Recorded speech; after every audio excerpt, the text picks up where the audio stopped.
Easy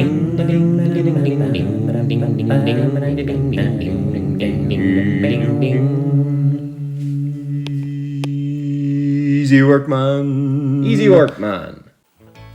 Hey folks, so I'm looking to put in some faux ceiling beams, aka some fake beams that run across the ceiling and make it look really like old and antiquated. Is that the word?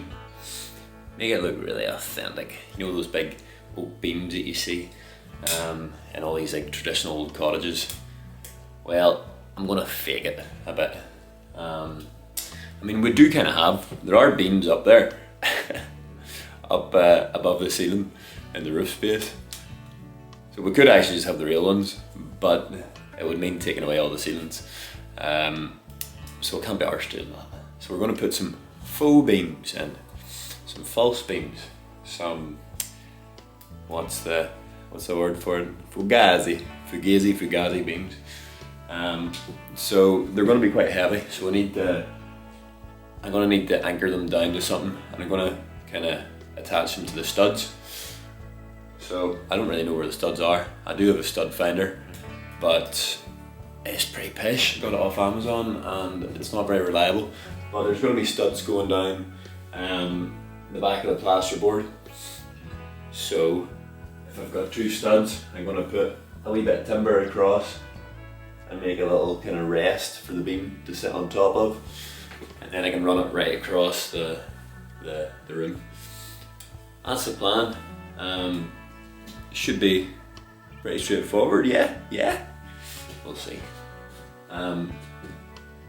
The annoying thing is I need to cut into my plasterboard quite a lot if I'm going to be able to attach it to these studs. Normally I think studs are like 400 mils apart, so just over one ruler. But I feel like in this place they're maybe 600 because they were skimping with the money, trying to save some money. So it means that they're further apart, which means I'll have to cut away more of the plasterboard. But I'm going to start with a wee hole, a wee hide. Got my plasterboard knife, FYI. Look at that, piece of kit.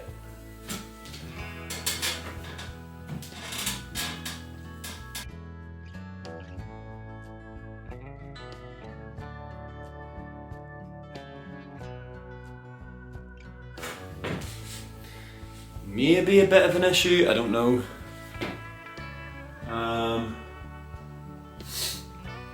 think it is. Shit. Look at this.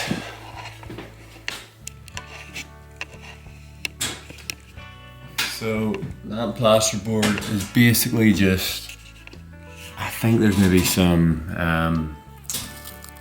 whatever you call those, battens. I just make up names for stuff, like I think they're called battens. Really kind of thin bits of wood, and then it's just wall.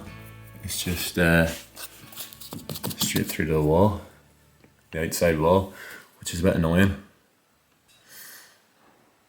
I kind of thought that there would be somewhere in there you could anchor on the beams to. Shit! Don't know what to do about that.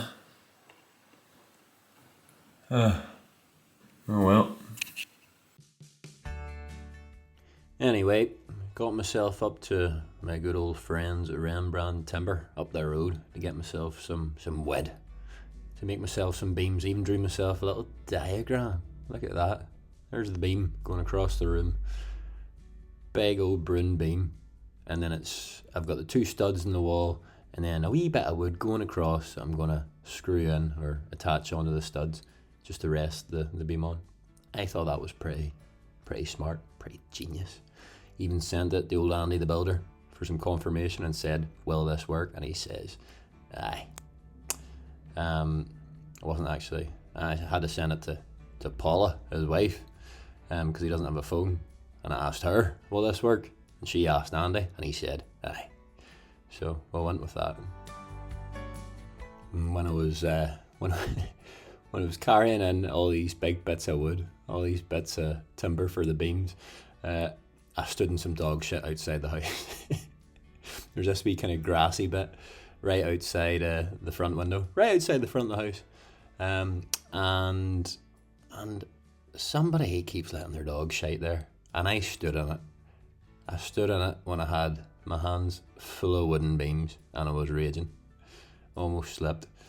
So I was like, right, what am I going to do about this? Because somebody just kept letting their dog shit there, and I could never see who it was because I was always out at work, or I just never caught them whenever they were doing it. And it was doing my nothing. Just somebody letting their dog poop outside your house. So I was like, right, I'll make them a wee sign. I'll make them a wee sign saying, please don't poop outside my house. Because I didn't really know what else to do. And I was doing my nothing. The phantom dog shitters have definitely riled me a bit. It's got under my skin. If I could just catch the bastards, it would all be alright. But I haven't seen them, I don't know who it is. So I've left out my sign, and I keep trying to do work, but then somebody walks past and I'm like, is that them? Is that them? But I haven't seen them yet. So it's really off-putting. Can't concentrate. I'm riled.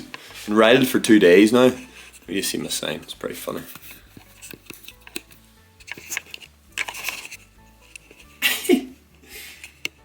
Look at that. Please pick up your dog shit after yourself.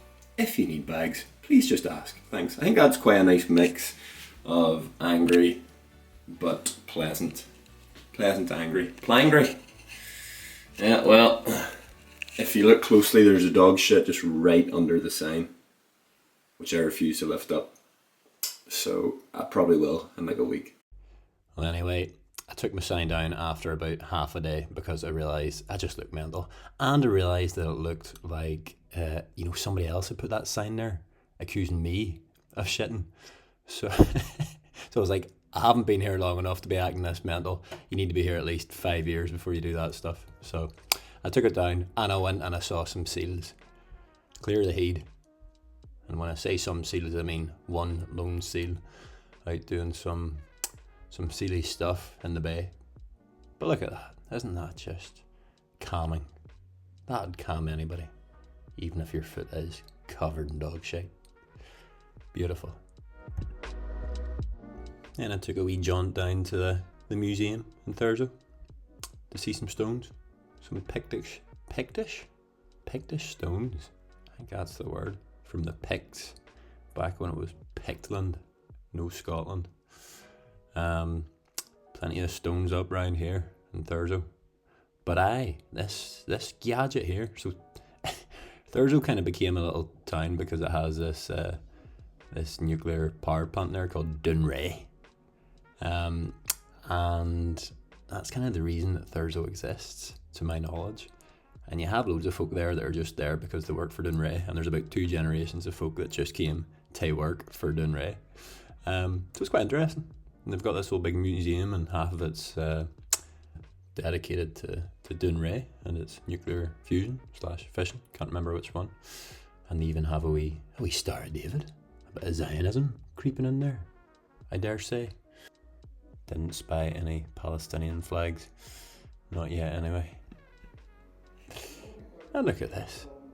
They've even got the whole control room from The Simpsons, which I thought was quite interesting. I think this actually might have been one of the control rooms from the power plant, and they've just kind of set it up again in here. And look, they have a wee fake cup of tea, and I had to just see if it was fake or not by giving it a good poke, and it was. Praise the Lord, that's all I